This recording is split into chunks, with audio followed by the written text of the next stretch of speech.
In recent days, we have watched widespread protests erupt in many Iranian cities. Years of mismanagement, corruption, and foreign adventurism have eroded the Iranian people's trust in their leaders. The Iranian regime spends its people's wealth on spreading militancy and terror abroad rather than ensuring prosperity at home. Prices for everyday staples and fuel are rising while the Revolutionary Guards spend the nation's wealth on foreign militant groups and enrich themselves in the process. The Iranian people are angry at the rising tide of corruption in their daily lives. The people are tired of paying the price for their violent and corrupt rulers. As a result, we are now seeing an organic, popular uprising organized by brave Iranian citizens on the largest scale since 2009. But the international community cannot sit silent as it did then. The United States supports the Iranian people, and we call on the regime to respect its citizens' basic right to peacefully express their desire for change. America longs for the day when Iranians will take their rightful place alongside the free people of the world.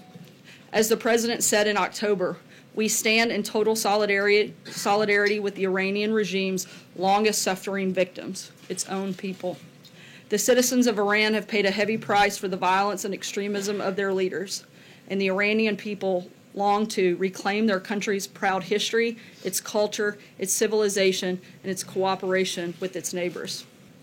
On an even more somber note, we are sad to have to announce that a brave American service member died in Afghanistan, and we are going through the notification process, and DoD will provide updates on that situation as available.